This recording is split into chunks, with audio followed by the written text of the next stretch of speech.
morning of day 3. It's very calm. We need to know we're going in the right direction. Look at this.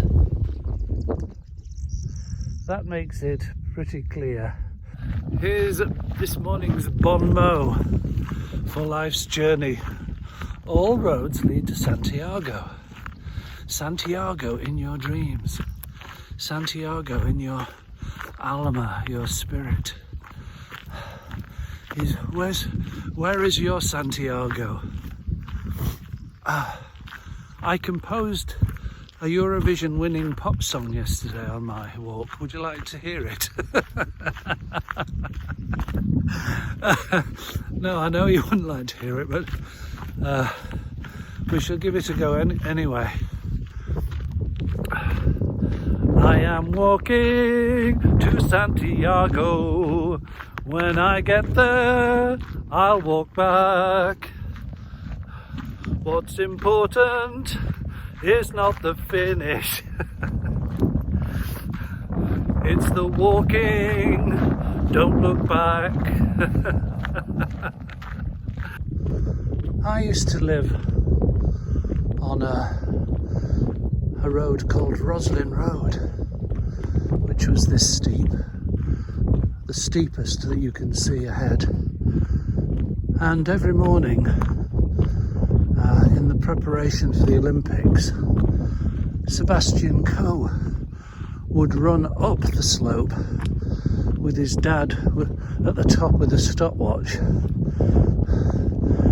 just to warm him up for the Olympics. So this is nothing. If there are hares and tortoise, let me be a tortoise. And everywhere you look on the horizon reminds me of Wordsworth's famous words, I wandered lonely as a cloud, when all at once I saw a crowd, a host of silver windmills. They're very popular here in northern Spain. One guy on the plane, and he said one rotation of these is enough to supply a normal household for a week. Wow, that's great to hear. I've not heard that before. One revolution, one household for a week. That's what it's all about. The resolution of this camera, on which I have recorded most of John's videos, and indeed my videos, amounting to something over 15 million views on this camera, is really quite good. I can't honestly remember. I'm going to guess at something like 18 megapixels, and you can probably just see the Pellegrinos walking up behind me, and I'm going to lose my place. But I don't know if you can see in the distance a host of these, I think, rather lovely wind turbines. Well, you won't be able to tell, but I can tell you from this distance which ones are turning and which ones are static. There's usually one or two that are static and need a bit of WD-40. But the resolution of the human eye apparently is 576 megapixels, which is roughly, quick sum, is that 50 times the resolution of this camera phone. And I notice, as I'm sure you've noticed, our eye is particularly good. Here comes Josh, our hero from California. Yes. I'm just talking about the amazing resolution of our eyes, Josh. Guess how many megapixels your eyes have got to check out those windmills. It's amazing. How many? I don't know. It's Thursday morning quiz, Josh. Gonna have to press you. No idea. 576 megapixels. Which is why, well, one of the things about the human eye, of course, is how it very quickly identifies moving objects. Not that we want, well, I suppose we do want to eat them in the earlier days, or follow them, or make sure we hide from them. And of course, birds of prey, falcons, eagles and the like, will have much higher resolutions than our own. Aye aye.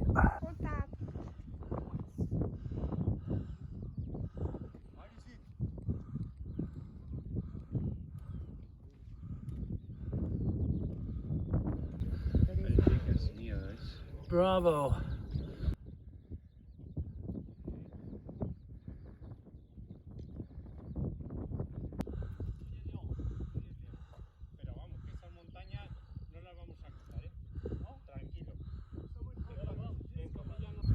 Something else that the amazing human eye can see. Can you see the snow-capped mountains of Asturia in the distance, just below the cloud line? Let's see if I can zoom.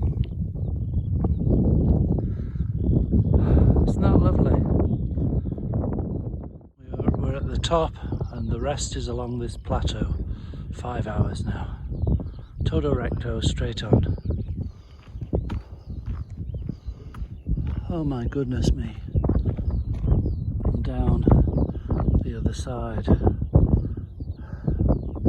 I thought we were going to be walking the rest of the morning on a plateau, but no, we go down to the valley, and into the valley we dived. Oh, down to the valley we walk. Oh, oh.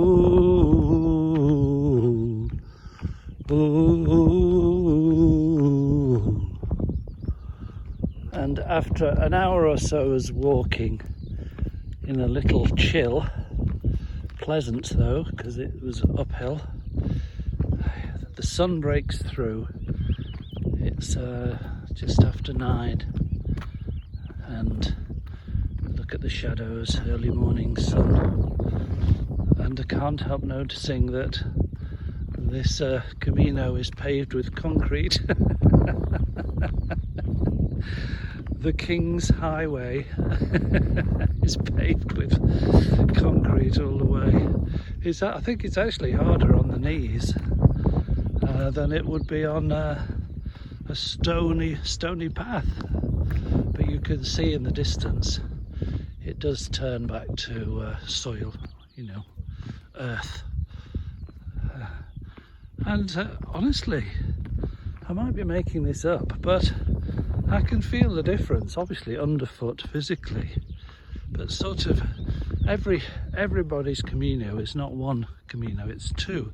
It's the outer Camino of the experience of walking in the world, but it's also the interior Camino of walking into the spiritual heart of yourself. That's very much a part of it for most people. And when you're connected to the earth, you know, walking boot on red earth, it's sort of nourishing in a way. You're part of nature, but blooming heck, man has concreted over the earth here. Maybe a little analogy there. When I was in India at the Ramana Maharshi ashram, there was a library, and in the library was the diaries of a French monk. His French name was Henry Lesseau, but his adopted Indian name was Abhishektananda, and he kept a diary. He was Benedictine, and together with the English Benedictine monk Bede Griffiths, they established a Benedictine ashram on the River Carvery, which I spent a couple of weeks at, and there was also a library there. That's where I first read Abhishektananda's diary. And he talks about the way being inside into the cave of the heart. And this is a very common expression or dimension of the spiritual path. It's a path to the inside. Of course, we experience the outside and the delights of the physical world through our senses, the eyes, our feet, our taste. Lovely meal last night, including wine and postres, delicious chocolate postres, €12. And it's a delight to the senses. But the physical, the material, literally will only take you so far. You literally run out of road. And I don't just mean Santiago. You run out of road and you die. Nothing wrong with that. Seems to me a perfectly natural cycle, and certainly not a Garden of Eden curse. Everything that has life dies, except of course spirit, which is what we are behind the scenes, so to speak, what I refer to as the ground of being. Anyway, back to Abhishektananda. Oh, what's this? I'm sorry. I get easily distracted.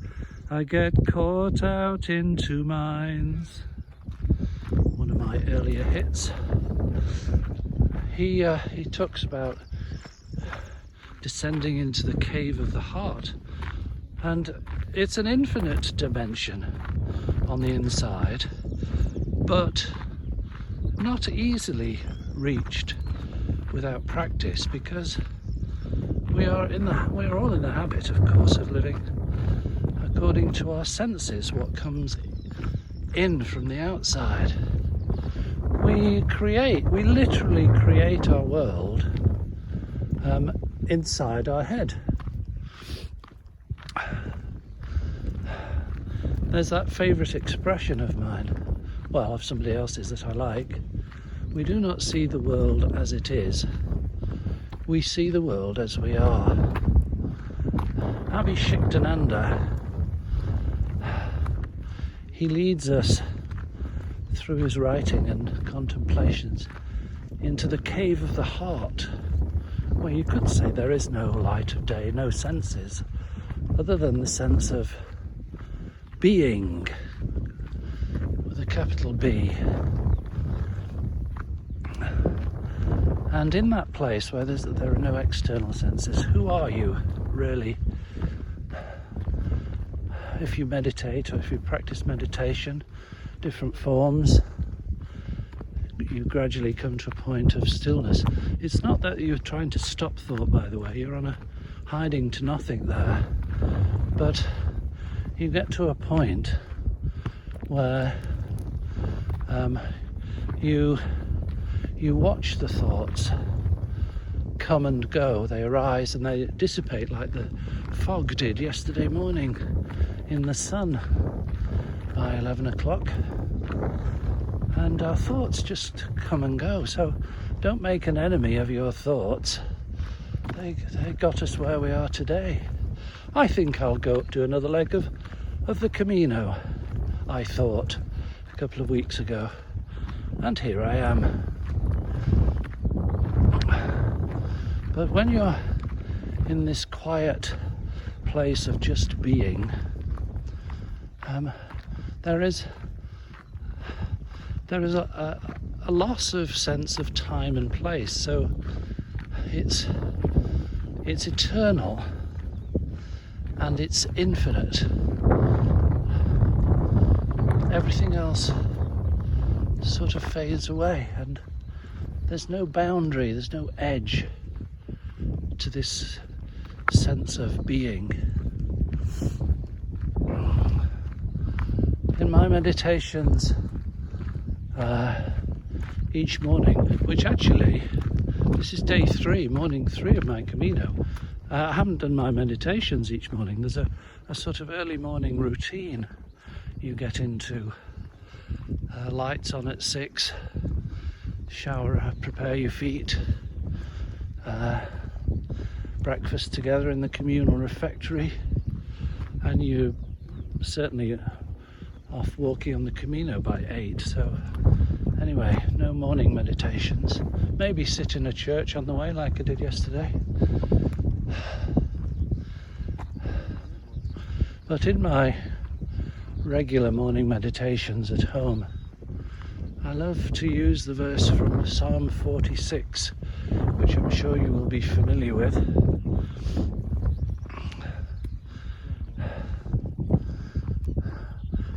Which says, "Be still and know that I am God." And it's in the being still, coming to rest of the external senses, just being in what Abhishektananda calls the cave of the heart, that you start to become familiar with this eternal I am.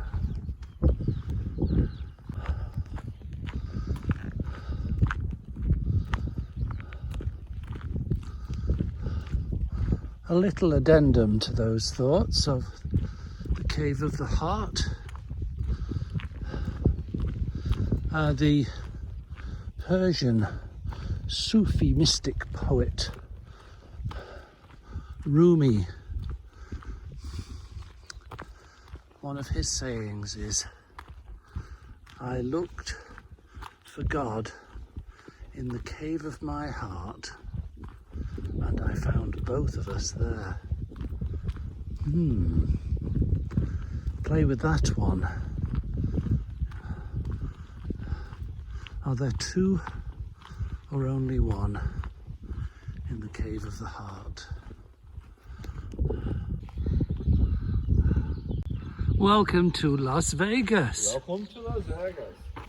We're looking for slot machines, dancing girls, narcotics, McDonald's, have I said McDonald's? And coffee. Dance. Yep. I think we've come to the right place. I've told you about the yellow arrows of the Camino. Well, you've got to admire the entrepreneurial spirit here of the arrows leading straight into their cafe, where I've just stopped for a nice cafe cortado. But it's gone 11 on day 3, and that's 11 kilometers covered, but the next stage is 14 kilometers to the hostel, which is about 3.5 hours. So it's time to go, and it will be nice after a stop for lunch to get to the resting point by 4 p.m. today. This is the longest of the 3 days so far. Off we go. I must say, the Camino Saint-Jacques de Santiago is now so popular. I think it represents a significant proportion of the economy of this northern part of Spain, and the pathways are completely relaid. The signposts everywhere. Only 424 kilometers to go to Santiago. I'm not going all the way this time, although I could. There's nothing to stop me. And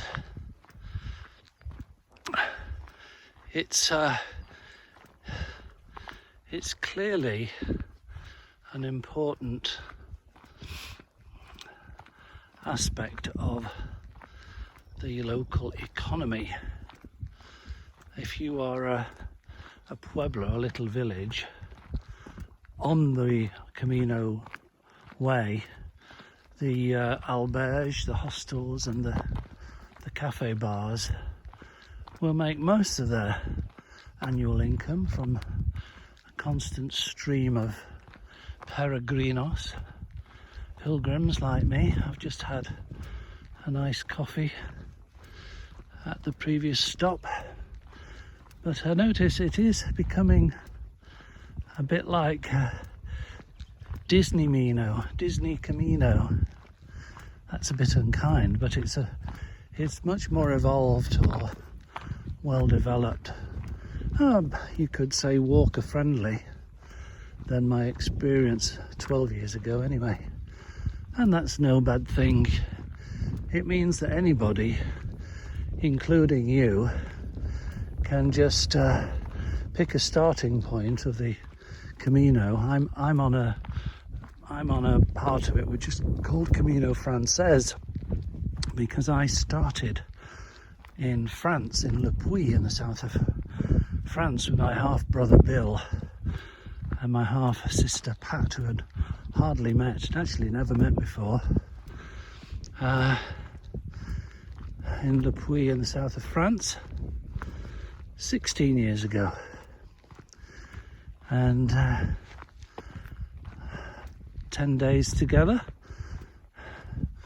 with Marie Claire, also same blood, well, half the same blood as me. And I tell you, the Camino reunites parts of you maybe didn't know existed. In my case, an estranged family part, but also parts of yourself, maybe estranged parts of yourself you did not know about. I was talking about your being in the cave of the heart. Who are you in the silence? Ciao. Yes, who are you in the cave of your heart, or even in the silence between your thoughts? Who is the one that observes the thoughts coming and going? Lovely guy from Brazil I was chatting with earlier this morning. He says, I've tried meditation a few times, but he said I can't get the hang of it. My mind just thought after thought. I said, yeah, that's exactly how it is. It's normal. You welcome your thoughts in through the front door with a smile, acknowledge them, and then see them out through the back door. Buenos dias. Keep the back door open and just welcome your thoughts. They won't go away. You can't suppress them, not in the early years of meditation practice. But you don't invite them for supper or tea or anything. Just wave them through the back door. See you later. And you are the host, being host to thoughts, coming and going, but you are not your thoughts.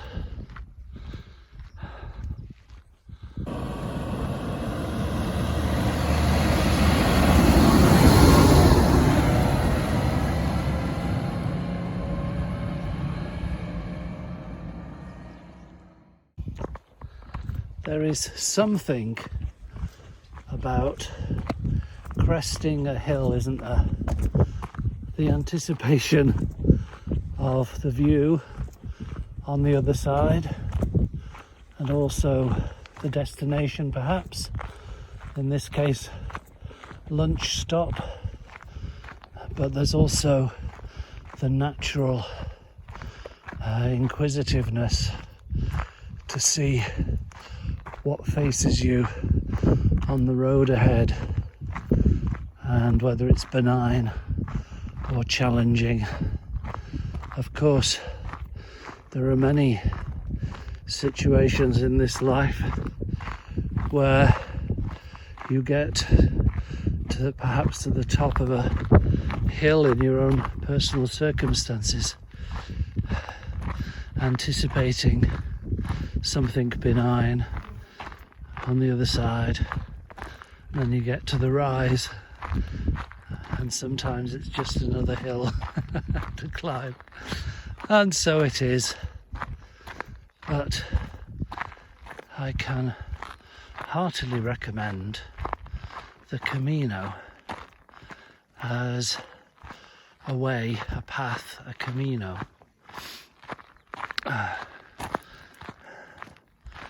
to reflect on the direction, altitude, or you might say depth of your life, because it's just you and the path and your thoughts, or also the gaps between the thoughts, which is such a relief to most of us, isn't it, most of the time?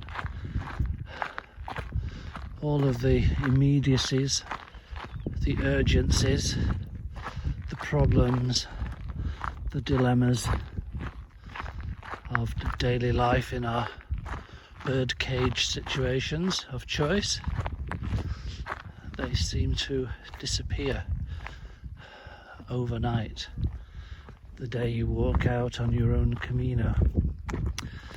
And whilst I would encourage you to physically walk the Camino, not necessarily to Santiago, but you know, if you're in Britain, there's a fabulous guide produced by Guy Hayward. I think it's called the Pilgrim Trust. That might be slightly wrong, but there's an excellent guidebook and a website. You might want to walk to Canterbury or Lindisfarne or who knows, anywhere. It's the walking, not the destination, that makes the difference. And if you don't want to walk in somebody else's footsteps, that's absolutely fine. It's like chewing somebody else's gum in a way. If you don't like following in somebody else's furrows, then plough your own. There's a lovely saying or poem at the entrance to Cesar Manrique's fabulous nightclub on Lanzarote called Jamios del Agua, and it's by a Spanish poet, so I'll try and say it in Spanish first. Caminante, no hay camino, se hace el camino al andar, which roughly translated means wanderer or pilgrim or traveller. There is no path. You create your path by walking. So it is.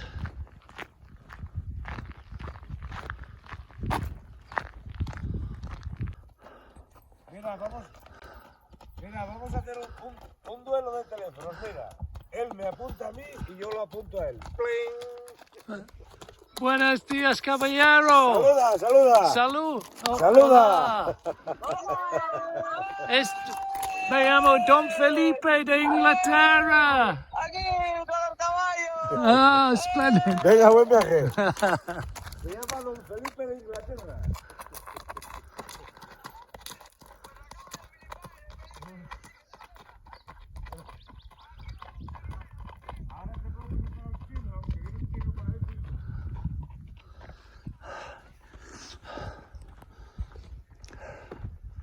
Don Quixote. You meet all sorts on the Camino.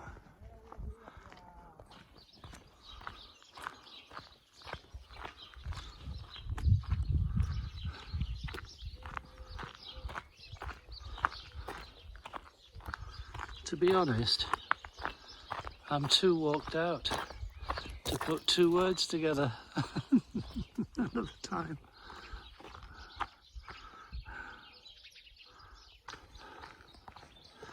I do believe we could have taken